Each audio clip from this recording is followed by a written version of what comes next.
अस्सलाम वालेकुम रहमतुल्लाहि व बरकातहू। चलिए आज हम देखते हैं तालीम नफ्सियात का चौथा वीडियो, जिसमें हम मंदरजा वाला मौज़ूआत पर मबनी कुछ सवालात देखेंगे, जिसमें है हमारा मौजू स्टेजेस ऑफ डेवलपमेंट, यानी कि बच्चों की नशोनुमा के अदवार। तो इसमें हम डिस्कस करेंगे इस्तक़रार हमल, नामौलूद, तफूलियत, इब्तिदाई बचपन, आगाज़ बलूगत, उनफ़ान शबाब, जिसे हम एडोलेसेंस कहते हैं। साथ साथ हम इसके कुछ उसूल भी देखेंगे कि इसके उसूल क्या होते हैं। तो मैंने कोशिश की है तमाम असबाब को, तमाम बातों को सवालात में ढालने की, इंशाल्लाह आपके लिए जो बहुत ही फ़ायदेमंद साबित होंगे। तो इसीलिए इस वीडियो में मेरे साथ आखिर तक बने रहे। चलिए शुरू करते हैं। आपके सामने यह है पहला सवाल। इस्तक़रार हमल से पैदाइश तक का वक्फ़ा कौन सा वक्फ़ा कहलाता है? तो ये प्रीनेटल पीरियड कहलाता है, जिसे हम पैदाइश से कब्ल का दौर कह सकते हैं। चलिए आगे बढ़ते हैं, अगला सवाल देखते हैं। पैदाइश से 2 हफ्ते तक का वक्फ़ा क्या कहलाता है? तो ये न्यूनेट पीरियड, हम जिसे नामौलूद कहेंगे, ये वो दौर कहलाता है। आइए आगे बढ़ते हैं अगले सवाल की जानिब। तीसरे हफ्ते से 2 साल का वक्फ़ा कौन सा वक्फ़ा कहलाता है? तो इसे इन्फेंसी पीरियड कहते हैं, जिसे हम तफूलियत कह सकते हैं हमारी मादरी ज़ुबान उर्दू में। अगला देखिए, 2 साल से 6 साल का वक्फ़ा कौन सा वक्फ़ा कहलाता है? तो हम इसे इब्तिदाई बचपन के तौर पर दर्जाबंद कर सकते हैं। आइए आगे बढ़ते हैं। 6 साल से 12-13 साल का वक्फ़ा कौन सा वक्फ़ा कहलाता है? तो ये लेटर चाइल्डहुड, जिसे हम आखिरी बचपन कह सकते हैं, ये कहलाता है। देखिए अगली स्लाइड पर, 12-13 साल से 14-15 साल का वक्फ़ा कौन सा वक्फ़ा कहलाता है? तो ये प्यूबर्टी पीरियड है, जिसे आगाज़ बलूगत भी कहते हैं। इस दौर में जो फ़र्द है वो ये कह लीजिए कि जवानी की दहलीज पर कदम रखता है। आगे बढ़ते हैं। 14-15 साल से 21 साल की उम्र का वक्फ़ा कौन सा वक्फ़ा कहलाता है? तो ये उनफ़ान शबाब यानी कि एडोलेसेंस पीरियड कहलाता है। इसके बाद देखिए अगला सवाल, 21 से 35 साल का वक्फ़ा कौन सा वक्फ़ा कहलाता है? तो ये यूथ पीरियड, हम जिसे नौजवानी या शबाब का वक्फ़ा कह सकते हैं। इसके बाद वाला देखिए, 35 साल से 60 साल का वक्फ़ा कौन सा वक्फ़ा कहलाता है? तो ये एडल्टहुड यानी कि बलूगियत, पुख्तगी इसमें आ जाती है, तो इसे हम बलूगियत वाला दौर कह सकते हैं।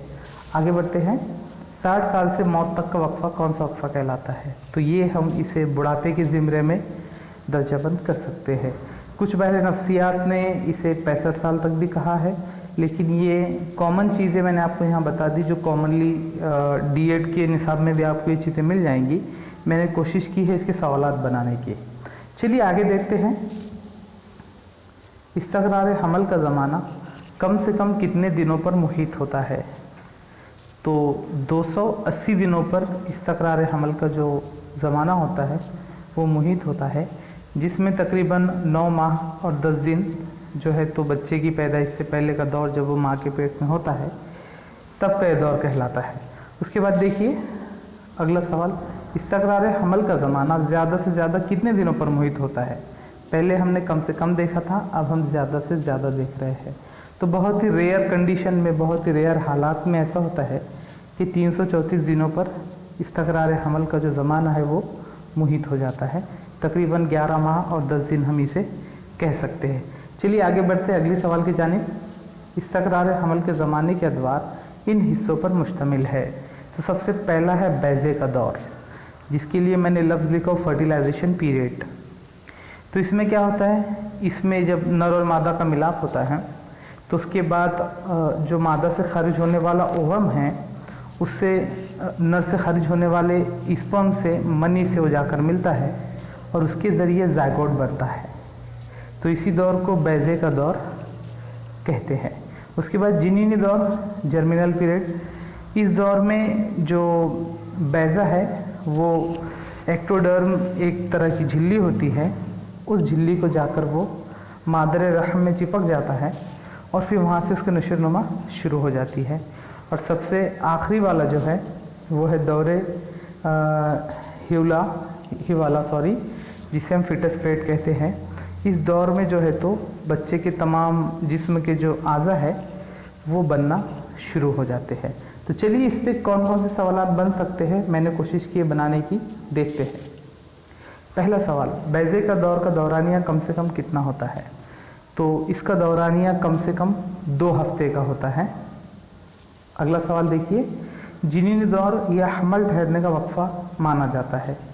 तो तकरीबन ये 2 माह पर मुश्तमिल होता है। 2 हफ्ते से 2 माह है ये, लेकिन मैंने यहाँ डायरेक्टली 2 माह लिख दिया हूँ, तो आप इसे याद रखिए, 2 हफ्ते से 2 महीने तक। अगला देखिए, इस्तक़रार हमल से पैदाइश तक का वक्फा कहलाता है। तो ये फीटस पीरियड कहलाता है। यानी कि अब यहाँ पर क्या होता है कि जो शुरुआती 2 चीज़ें हैं, जर्मिनल पीरियड और फर्टिलाइजेशन का पीरियड जब मुकम्मल हो जाता है, पहले फर्टिलाइजेशन होगा फिर जर्मिनल पीरियड होगा, उसके बाद जो है तो बच्चे के जब बनने की शुरुआत होगी मुकम्मल, आहिस्ता आहिस्ता उसके मुकम्मल आज़ा फीटस पीरियड में ही बनते हैं, है ना। चलिए आगे बढ़ते हैं। बच्चे की पैदाइश से 5 साल उम्र का दौर कहलाता है। तो ये इन्फेंसी या चाइल्डहुड कहलाता है। तुफूलियत और बचपन हम इसको कह सकते हैं, है ना। मैंने बीच में एक नौज़ायदगी वाला जो दौर है वो छोड़ दिया हूँ, क्योंकि वहाँ से मुझे लग रहा है कोई सवाल नहीं बन पाएगा। तो ये एक सवाल है हमारे सामने, आप इसे देख ले। अगला सवाल देखिए, माँ बच्चे की तहफ़्फ़ुज़ी ढाल सिक्योरिटी ब्लैंकेट है, ऐसा किसने कहा? तो ये कहना है हरलॉक का। हरलॉक ने तारीफ़ दी है कि माँ बच्चे की तहफ़्फ़ुज़ी ढाल है ना। आगे बढ़ते हैं और कुछ देखते हैं। 12 साल से 21 साल का दौर कहलाता है। तो ये है एडोलेसेंस, जिसे हम उनफान शबाब के नाम से जानते हैं। चलिए अगले सवाल की जानिब।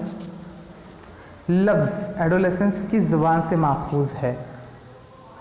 तो ये लातीनी ज़बान का लफ्ज़ है, इसे याद रखिए, लैटिन लैंग्वेज से लिया गया है।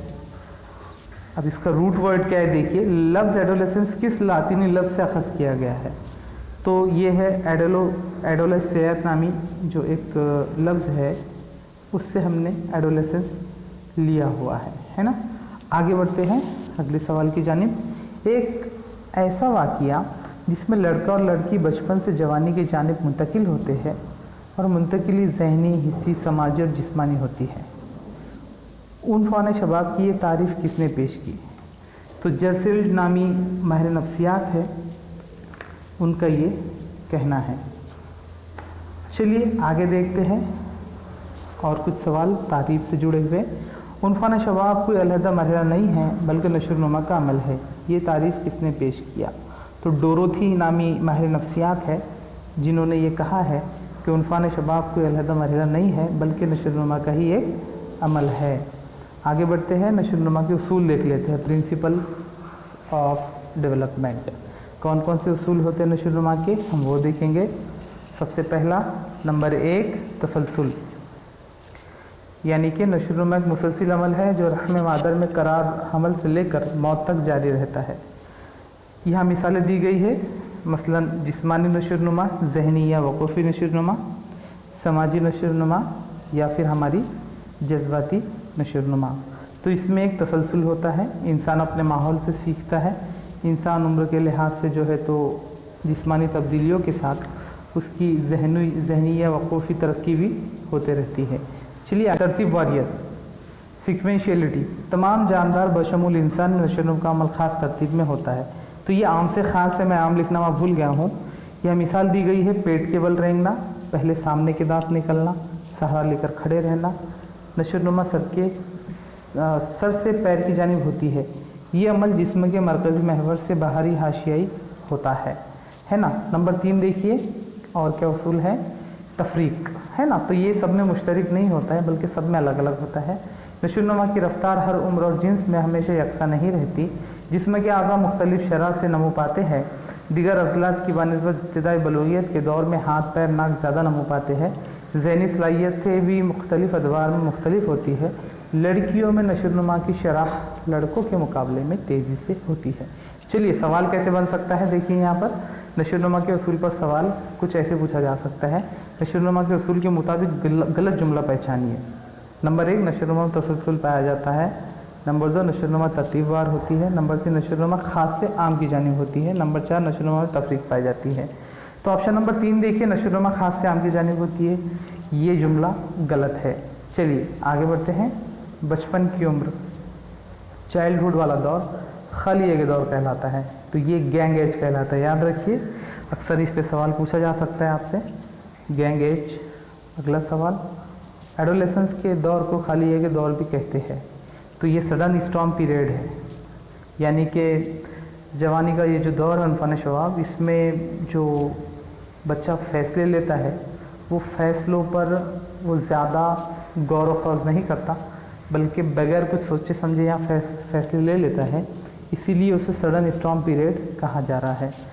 आगे बढ़ते हैं आखिरी सवाल की जानिब। इस दौर में बच्चा अपनी शनाख्त बनाने पर बहुत अमल दरामद रहता है, यानी कि मोहल्ले में मेरी पहचान हो, मैं सबसे मशहूर रहूं, सब मुझे पहचाने, तो वो भी उनफान शबाब यानी कि एडोलेसेंस का दौर है। तो चलिए ज़रूर बताएं आपको ये वीडियो कैसा लगा। आपकी जानिब से अगर कोई ऐसा टॉपिक हो, कोई मजमून हो नफ्सियात का जिस पर आप चाहते हैं कि मैं वीडियो बनाऊं, तो इंशाल्लाह आप कमेंट्स बॉक्स में मुझे बताएं।